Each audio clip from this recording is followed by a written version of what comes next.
My sister called me the family's biggest disappointment at my father's birthday dinner. Then federal agents walked into her husband's gala, and the whole room finally learned why I had stayed silent for 15 years. The first thing I noticed when director Corbin Locke walked into that ballroom was how the room changed around him. Not because of the 12 federal agents at his back. Not because of the credentials swinging from their lapels, or the way the jazz quartet stopped mid-note like someone had yanked the plug from a wall. It was the silence that followed him. A total pressurized absence of sound that spread outward from the doors like a shockwave, rolling past the champagne flutes and the flower arrangements and the 200 people who'd come to celebrate a man who was about to be arrested. I had been standing near the entrance, holding a glass of water I hadn't touched. My sister Blair was on stage. Her husband Garrison was beside her. My father was at the front table wearing the expression he always wore at Winslow family events, the one that said, "I built this. I earned this. Don't you dare embarrass me." Locke crossed the entire ballroom without hurrying. Agents straightened involuntarily as he passed. He didn't look at Garrison, didn't look at Blair, didn't look at the banner with her face on it, or at the ice sculpture slowly dissolving in the corner, or at my father, who had risen halfway from his chair with the fragile dignity of a man who still believed this was a misunderstanding. Locke walked straight to me. He stopped, stood straight, and delivered a formal salute that you could have cut glass with. "Target secured, Commander Winslow." The ballroom didn't breathe. "Your intel was flawless." Blair's microphone slipped from her fingers. It hit the marble floor with a crack that echoed off every wall, and I thought about a dinner table 3 months earlier, and a glass of water in front of me, and my sister's voice, "At least Garrison finishes what he starts," and the 15 years I had kept my mouth shut, and all the things that silence had cost me. It was worth it, every single second of it. Let me go back to the beginning, because this story doesn't start in a ballroom. It starts at a birthday dinner, at the kind of table where crystal glasses never stop clinking, and the question isn't whether someone will say something cruel. It's just a matter of when. My name is Cassidy Winslow. I'm 33 years old. For the last 11 years, I have worked in a field I cannot name for an agency whose full title I am legally prohibited from printing in any public document. I say this not to be dramatic. I say it because it is the precise, boring truth, and because the boring truth is what this story is actually about. My family doesn't know what I do. They don't know because I signed documents that carry federal prison sentences for disclosure. They don't know because the nature of the work requires that almost no one knows. And they don't know because, for most of my adult life, it was easier to let them believe the story they'd already decided was true. The official Winslow family version of Cassidy was this. She was the younger daughter, the disappointing one, the girl who couldn't hack basic training at 17 and came home after 3 weeks with no explanation and no future. Her sister Blair became a corporate attorney, married Garrison Pewitt, and built a life that our father, Edmund Winslow, retired finance executive, golf club member, owner of a $28 million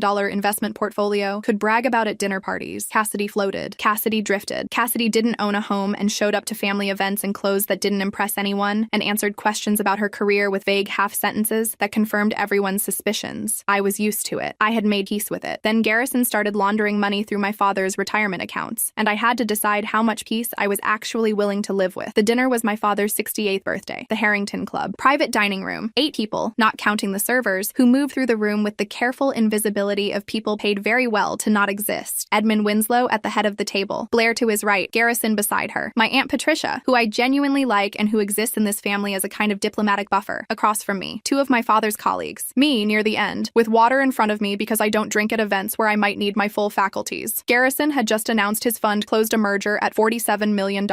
Everyone applauded. I looked at my plate. I had been looking at Garrison's financial structure for 6 weeks at that point. Not officially. Officially, I was between assignments. Unofficially, I had contacted an old colleague named Marcus Elgin, who spent 22 years as a forensic accountant with the Financial Crimes Enforcement Network before going private. I'd sent him the documents I photographed at the estate planning meeting 3 weeks earlier, the ones that had made my stomach drop the first time I looked at them. He'd spent 10 days reviewing them. His conclusion, delivered over a 15-minute phone call, was concise. This is a laundering operation. Garrison's fund doesn't generate returns. It recycles funds through a chain of offshore shells and delivers them back cleaned. Whoever's money is in that fund, it's being used as a vehicle. They probably don't know it. Whoever's money was in that fund. My father's money was in that fund. All 28 million of it. Edmund Winslow had transferred the bulk of his estate into Garrison Pewitt's investment vehicle 6 months earlier, at Blair's enthusiastic suggestion, because Garrison was family, and because the returns on paper were exceptional, and because my father trusted the people he was supposed to trust. I had tried to tell him. 3 weeks before the birthday dinner, I had driven to his house in Haverford with a folder, physical documents, highlighted sections, a 2-page summary I'd written myself explaining the offshore routing structures in plain English. I sat at his kitchen table and I walked him through it, page by page, as carefully as I knew how. He didn't read a single page. "You're jealous of your sister," he said. Then he pointed at the door. I sat in my car in his driveway for 11 minutes after that, hands flat on the steering wheel, not shaking, just still, in the way you go still when something clicks into place that you'd hoped wouldn't. He wasn't going to listen. So I made a different different call. Back at the birthday dinner. Back to Blair. She noticed I wasn't applauding for Garrison's announcement. In our family, visible enthusiasm is a form of loyalty, and the absence of it is treated as aggression. You've been quiet, Cassidy. I kept eating. That's usually what people do when they have nothing interesting to contribute. Polite laughter rippled down the table. My Aunt Patricia looked at her wine glass. I didn't answer. There's a technique. You learn it, eventually, where you simply don't react to things that are designed to produce a reaction. You notice the bait. You observe it. You set it aside. Blair had never understood why it didn't work on me, and that failure of understanding made her try harder, which made the bait bigger, which made it easier to avoid. At least Garrison finishes what he starts, she said. Louder. She wanted the whole table. Cassidy couldn't even make it past week 3 of basic training. Instant silence. There it was. My favorite family myth. 15 years old and still doing laps. I set my fork down. I didn't fail, I said, calmly. The way you say something when you're not trying to win an argument, but you're also not going to let a lie sit unchallenged. Blair smiled. She expected tears. Maybe a dramatic exit. She was already composing the story she'd tell her friends tomorrow. I disappeared because I was recruited for Black Ops. She exploded into laughter. Real laughter. Unguarded. The kind people produce when they think they've caught someone in a lie so obvious it's almost funny. You? She slapped the table. Actually slapped it. Black Ops? My father closed his eyes. The rehearsed disappointment of a man who had practiced the expression for years and no longer needed to think about it. I raised a winner and a quitter, he said quietly. Stop trying to drag your sister down to your level. I didn't argue. I picked up my fork. I finished my lamb. People only hear what they're prepared to hear. There was no version of that conversation where I won, and I didn't need to win that conversation. I needed to win a different one, and I was already 3 weeks into winning it. Let me tell you about the 6 weeks between that estate planning meeting and the birthday dinner, because that's where this story actually happened, even if it looked like nothing from the outside. Marcus Elgin, forensic accountant, 22 years FinCEN, now private, based out of a 2-room office in Bethesda that looked like it hadn't been redecorated since 2003, was the first call I made after I photographed those documents. I'd worked with Marcus on 2 prior operations in a purely technical capacity. He was precise, paranoid, and completely incapable of small talk, which made him excellent at his job. These routing numbers, he told me on the 3rd day, connect to 3 shell entities registered in the Cayman Islands. 2 of them appear in a sealed federal investigation I can't name, but you probably already know about. I did know about it. I won't name it here either. Timeline? I asked. The investigation has been active for 14 months. Based on what you've shown me, Puett's fund became entangled approximately 8 months ago. Your father's capital came in 2 months after that, which means my father's money has been part of an active laundering operation for 6 months. Silence. Yes, Marcus said. I asked him to document everything. He did. 61 pages, formatted, cited, cross-referenced against public financial records and the documents I'd photographed. He emailed it to me as a password-protected PDF with the subject line, Technical Analysis. Elgin Financial Forensics Report, Refer 2209W. That was Exhibit A. Exhibit B came from a woman named Teresa Okafor. Special Agent Teresa Okafor, 11 years with the FBI's Financial Crimes Unit, currently assigned to a task force I'm also not going to name in this document. I had worked adjacent to Teresa on an operation in 2019. We were not friends exactly, but we were the kind of people who trusted each other with things that mattered, which is more valuable than friendship. I reached out through a secure channel and asked for a meeting. We met at a coffee shop in Arlington on a Tuesday morning. She was wearing civilian clothes and drinking something that was mostly milk. I slid a USB drive across the table. Marcus's report plus my original photographs. She looked at the drive, then at me. You're not supposed to be involved in domestic financial investigations, she said. I'm not involved, I said. I'm a concerned family member with documents I thought the appropriate authorities should see. She almost smiled. That's a very specific kind of concerned family member. I've been told I'm very specific. She took the drive. 12 days later, she called me, not on my regular phone, on a number I'd given her for secure contact. Your documents corroborated 3 elements of an existing investigation, she said. I forwarded the relevant materials to the case team. They will be in touch. Timeline? Can't say. But Cassidy, the fund is bigger than just your father. There are 47 other investors. Total capital exposure is north of $90 million. The number landed in my chest like something physical. $90 million.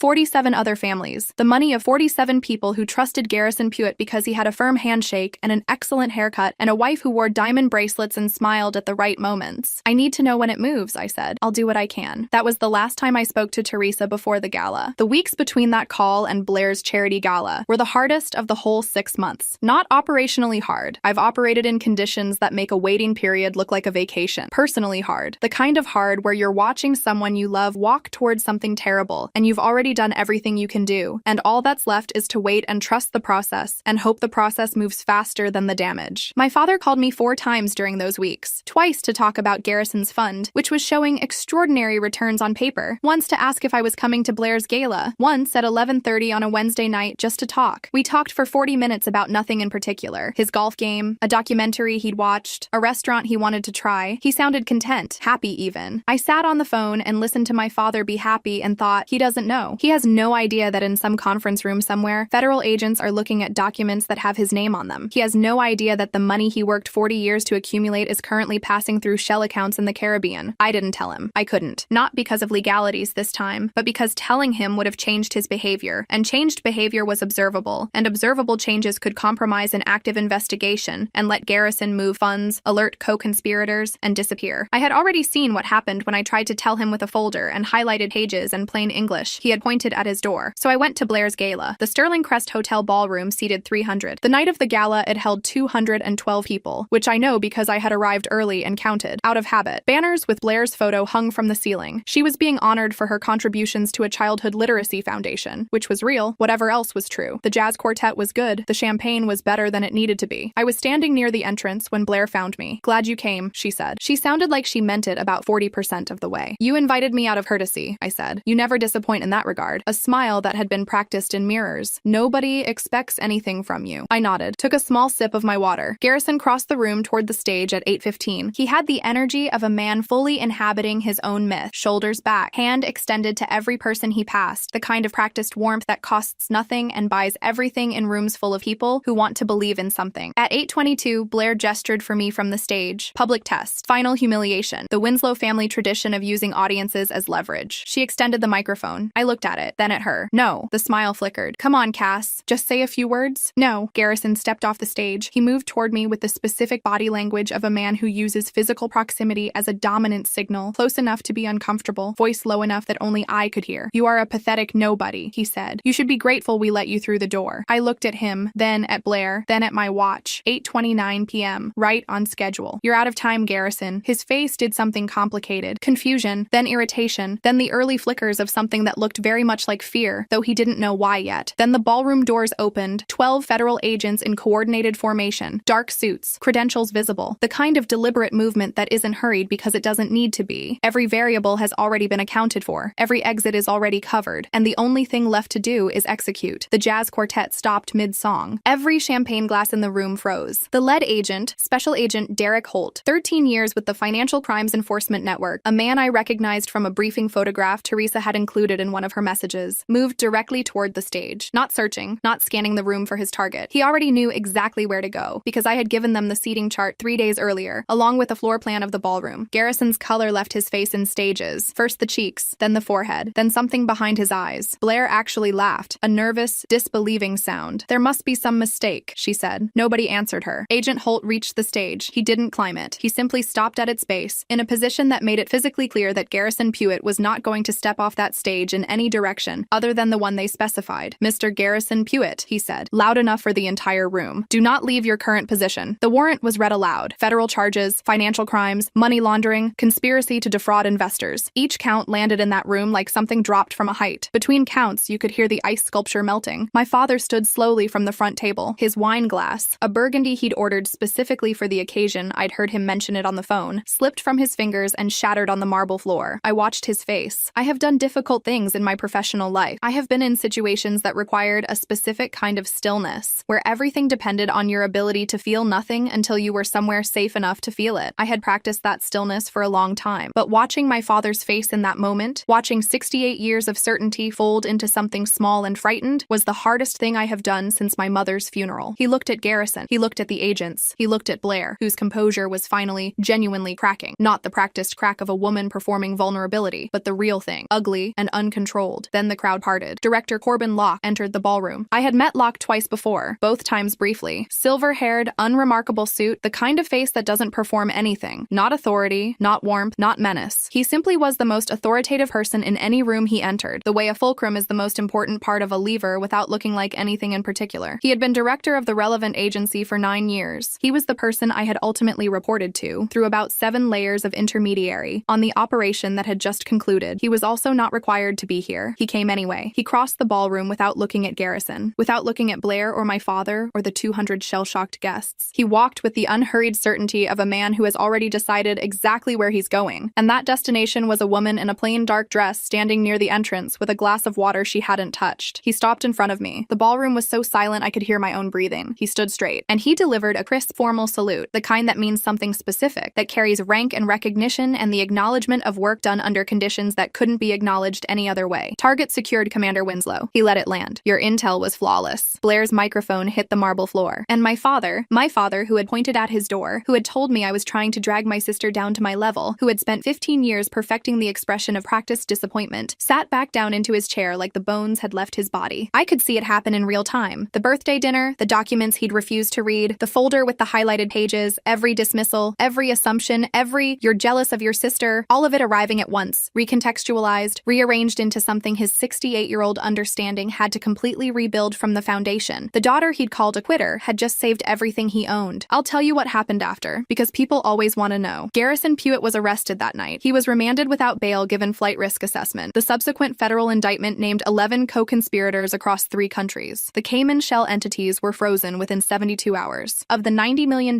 in investor funds identified by the task force, forensic accountants, Marcus Elgin among them, brought in officially as a consultant, recovered roughly $74 million through asset seizure. My father's $28 million was among the funds recovered in full. Blair retained a defense attorney 2 days after the arrest. She was not charged. After 14 months of investigation, the task force concluded she had no direct knowledge of the fund's structure. I believe that's probably true. Blair is many things, but she loved my father in the blunt, competitive way our family expressed love, and I don't believe she would have knowingly exposed his retirement to federal seizure. She was used by Garrison the same way the other 47 investors were used, more personally, more completely. She called me 6 weeks after the arrest. It was the first time she'd reached out. I let it go to voicemail. Then I listened to the voicemail 4 times, standing in the kitchen of my apartment, and I called her back. She cried. I let her. I didn't cry, because I'd already done that, privately. In a sequence of nights I don't particularly want to describe in detail. I told her I was sorry it happened. I told her I'd tried to warn her. She said she knew. She said she was sorry. I said I knew. We have spoken 6 more times since then. It is careful and strange, and I don't know what it will eventually become. It's possible it becomes nothing. It's possible it becomes something better than what we had before, which was a relationship built on the assumption that she was the winner and I was the failure. At minimum, it becomes something honest. I'll take honest. My father called me the day after the arrest, at 7:14 in the morning. He didn't say much for the first minute. I could hear him breathing on the other end of the line, the particular quality of silence that belongs to someone who has an entire architecture of words they want to say, but can't locate the entrance to any of them. Finally, he said, "How long?" 11 years, I said, roughly. And you couldn't tell me? No. I tried once with the documents, but operationally, no, I couldn't. Another silence. The training, he said, the 3 weeks. I was pulled out, recruited for a specialized program. The cover story was that I'd quit. Why didn't you fight it? Why didn't you? He stopped. I heard him swallow. You let me believe you'd failed for 15 years. Yes. Why? I thought about that question. I'd thought about it a lot over 15 years in the abstract as a hypothetical. What would I say to him if I could explain? And now that I was actually being asked, the answer was simpler than any of the versions I'd rehearsed. Because the work mattered more than what you thought of me, I said. And because I thought you knew me well enough to know I wouldn't just quit. I was wrong about that. Long silence. I'm sorry, Cassidy. I didn't say it was fine. It wasn't fine. Some things are true and not fine simultaneously, and pretending otherwise doesn't help anyone. I know you are, I said instead. We talked for another 20 minutes. About the fund, about the recovery process, about his lawyers and the federal briefing he'd been given by Agent Holt. He asked careful questions and listened to the answers. He sounded like a man who had decided to stop performing certainty, at least for now, at least with me. It was the most honest conversation we'd had in 15 years, maybe in my entire life. 3 months later, I stood in my kitchen at 6:45 on a Tuesday morning, drinking the first coffee of the day, reading a brief I'm not going to describe on a secure tablet I'm also not going to describe, and my phone buzzed with a news alert. Garrison Pewitt pleads guilty to federal money laundering charges. Sentencing scheduled for March. I set the phone face down on the counter. Outside, it was raining. The kind of steady, gray, uncomplicated rain that doesn't perform anything, just falls, because that's what rain does. I finished my coffee. Then I picked up the phone, opened my contacts, and called Marcus Elgin. He answered on the second ring, which meant he was already at his desk, which meant it was before 7 a.m. in Bethesda, which tracked. Saw the news, he said. Yeah, 61 pages, he said. I didn't know if it would hold. It held, I said. Your father's assets? Fully recovered. Silence. Then, good. That was the whole conversation. Marcus is not a man who believes in using more words than necessary, which is one of the things I respect most about him. I hung up, stood at the kitchen window watching the rain. 15 years is a long time to carry something quietly. It leaves marks you don't notice until you're standing somewhere still enough to look at them. Small architectural changes to the way you hold yourself, the way you accept what people think of you, the way you stop expecting to be understood and start simply expecting to be useful. I don't know if those marks go away. I don't think that's really the point. The point is that when it mattered, when my father's money and 47 other families and something I had built very carefully over 11 years all converged in one room, I was in the right place, with the right information, and I had done the work precisely enough that a man who doesn't salute easily had saluted me in front of 200 people. The daughter they called a quitter, the one who never bothered correcting the story, because I was always going to be the one who got to write the ending.